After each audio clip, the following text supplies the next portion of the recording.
Gixxer 250 SF, Yamaha R15 version 3, एक है fully sports और दूसरी है स्पोर्ट्स टूरर। तो good morning guys, welcome back to my YouTube channel Knots Rider. Welcome back to another video. इस video में मैं कंपैरिजन करने वाला हूँ यामाहा R15 वर्जन 3 और जिक्सर 250 SF का। कंपैरिजन का जो मेन मुद्दा होगा वो होगा भाई इंजन, ठीक है, राइडिंग पोस्चर, रिफाइनमेंट और यामाहा दूसरा सुजुकी। तो चलो वीडियो स्टार्ट करते हैं।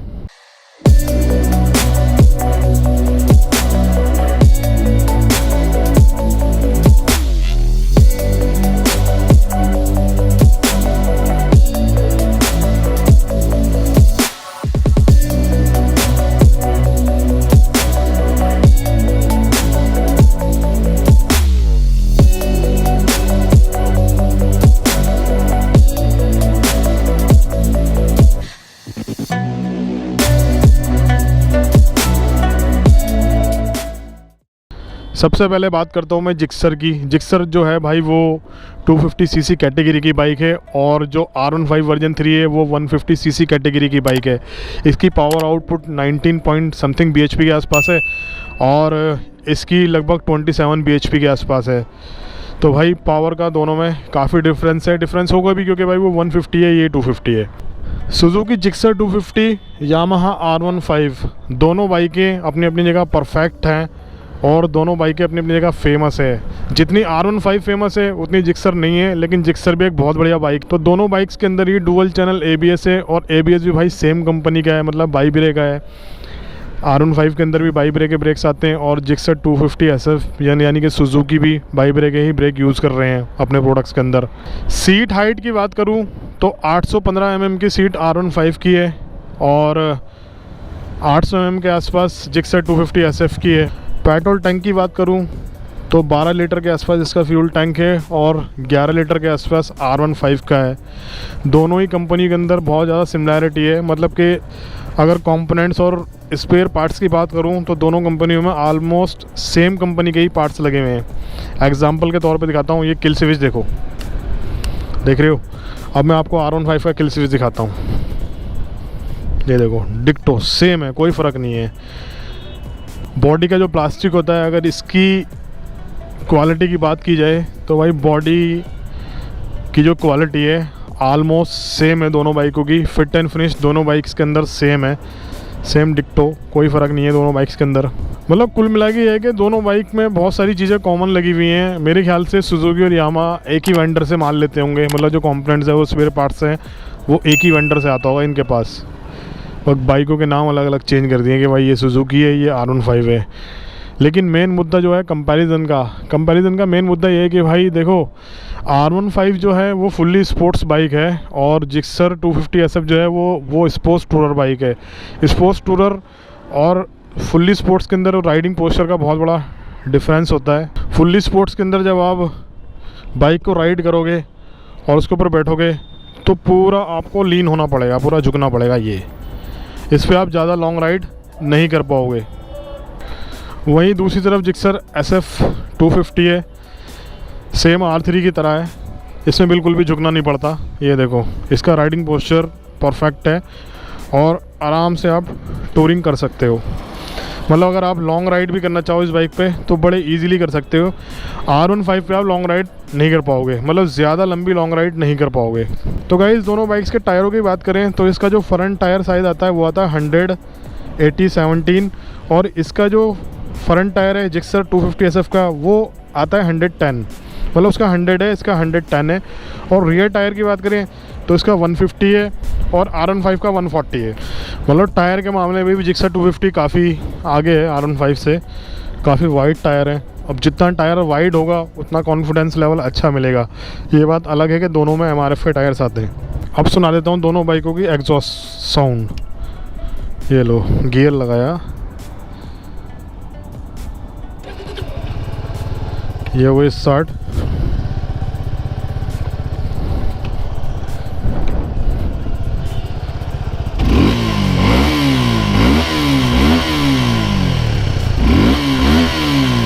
मतलब जापानीज़ प्रोडक्ट की जो बातचीत होती है ना वो अलग ही होती है यार।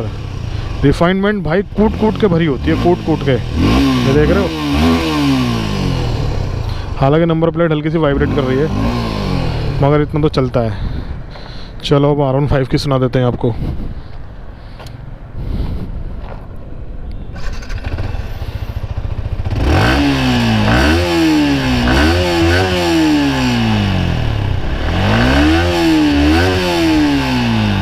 Perfect sound. अब कर लेते हैं दोनों बाइकों की प्राइस की बात। जिक्सर 250 जो है दिल्ली के अंदर ऑन रोड आती है 2,04,000 रुपये की, और R15 वर्जन 3 जो है वो आती है 1,70,000 रुपये के आसपास। 1,70,000 R15 की कॉस्टिंग है, 2,04,000 जिक्सर 250 SF की कॉस्टिंग है। भाई अगर मुझे कोई दोनों बाइकों में से एक बाइक को चूज़ करने के लिए बोलेगा कि तुम कौन सी बाइक लेना पसंद करोगे, तो भाई मैं जिक्सर SF 250 की तरफ ही जाऊंगा और जिक्सर 250 SF ही लेकर आऊँगा। जानते हो क्यों? क्योंकि देखो प्रोडक्ट दोनों सेम है, कोई भी फ़र्क नहीं है दोनों बाइक्स के अंदर, ना बिल्ड क्वालिटी में, ना रिफाइनमेंट में, ना किसी और चीज़ के अंदर। वो एक स्पोर्ट्स बाइक है, उसको मैं लंबी नहीं चला पाऊँगा, उसमें मैं टूरिंग नहीं कर पाऊँगा। जिक्सर 250 SF जो है वो एक टूरिंग बाइक है, स्पोर्ट्स टूरर है, पीछे बैग लगाया और निकल गए लॉन्ग राइड पर। दूसरी बात देखो, लॉन्ग राइड जब बंदा करता है ना, उसको थोड़ी बहुत पावर भी चाहिए होती है। मान लो आप हाईवे पे चल रहे हो, ठीक है, आपको क्रूज़ करनी है 120 या 130 की स्पीड पे, आपको 130-140 के आसपास अगर आपको क्रूज़ भी करनी है तो जिक्सर 250 आराम से क्रूज़ कर जाएगी। मतलब इसको एफ़र्ट नहीं लगाने पड़ेंगे जितना एफ़र्ट्स R15 वर्जन 3 को लगाने पड़ेंगे, क्योंकि उसकी पावर कम है। ठीक है, अब थोड़े से पैसे और डाल के, मतलब 30-35 हज़ार रुपये और डाल के अगर आपको बढ़िया चीज़ मिल रही है, मतलब उससे अपग्रेडेड चीज़ मिल रही है, तो एक ही बार में यार वो चीज़ लेके, मेरा मानना ऐसा है कि वो चीज़ लेके बंदे को ख़त्म करना चाहिए। क्योंकि यार आप 150 सीसी सेगमेंट ले रहे हो, उसके बाद आपको थोड़ा बहुत अपग्रेड और होना पड़ेगा, तो आप सोचोगे यार 250 सेगमेंट में जाऊं, तो 150 सेगमेंट में जाने से अच्छा है कि डायरेक्ट बंदा 250 सेगमेंट में चला जाए। सेगमेंट भी अलग हो गया, ठीक है, पावर फिगर भी अलग हो गया, और रिफाइनमेंट दोनों बाइकों के अंदर सेम है। राइडिंग पोस्चर का दोनों बाइकों में फ़र्क है। राइडिंग पोस्चर के मामले में जिक्सर R15 से बहुत आगे, बहुत आगे भाई, बहुत आगे। जितने आप हाई रेव्स दोगे इंजन को, इंजन उतना ही वाइब्रेट होगा, उतना ही माइलेज ड्रॉप होगा। एक चीज़ ये भी होती है कि भाई मान लो आपके पास 150 सीसी की बाइक है, ये 7000 RPM पे मान लो 100 की स्पीड पकड़ती है, तो ये 250 सीसी है, ये मेरे हिसाब से 5000 पे 100 की स्पीड पकड़ लेगी। ठीक है, ये भी एक फ़र्क होता है भाई सीसी और पावर का। आरपीएम ड्रॉप मार जाएंगे, स्पीड ज़्यादा बढ़ जाएगी, पावर कम होगी तो आरपीएम आपको ज़्यादा चाहिए होंगे ज़्यादा टॉप भगाने के लिए। तो दोनों बाइकों में ये फ़र्क है। अब एक एग्जांपल देता हूँ आपको छोटा सा। मान लो आप जिक्सर 250 पे ट्रैवलिंग कर रहे हो, आपको चलना है 100 किलोमीटर पर आवर की स्पीड पे, तो मैक्सिमम आरपीएम कितने जाएंगे? ज़्यादा 4000 या 5000 आरपीएम जाएंगे। मतलब इंजन को ज़्यादा जोर नहीं लगाना पड़ेगा और आप 100 की स्पीड अचीव्ड कर जाओगे। वहीं आप R15 पे चल रहे हो, आपको 100 की स्पीड पकड़ने के लिए कम से कम 7000 आरपीएम पे जाना पड़ेगा, 6000-7000 आरपीएम पे आपको जाना पड़ेगा।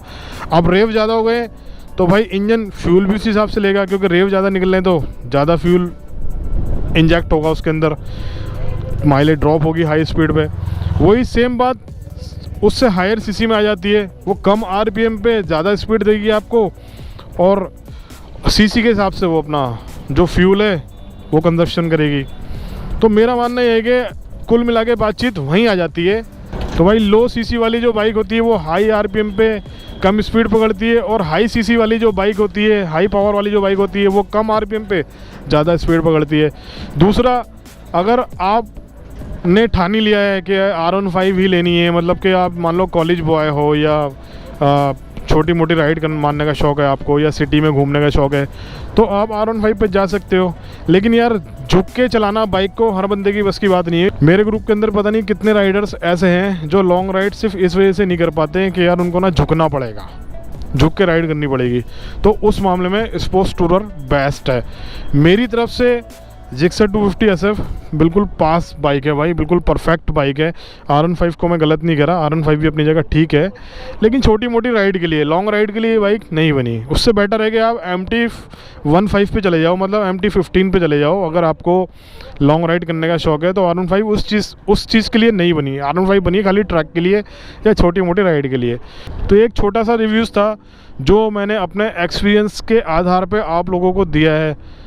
वीडियो पसंद आए तो लाइक कर देना, ना पसंद आए तो डिसलाइक कर देना। कमेंट बॉक्स में कमेंट्स करके बता देना कि भाई वीडियो कैसी लगी आपको।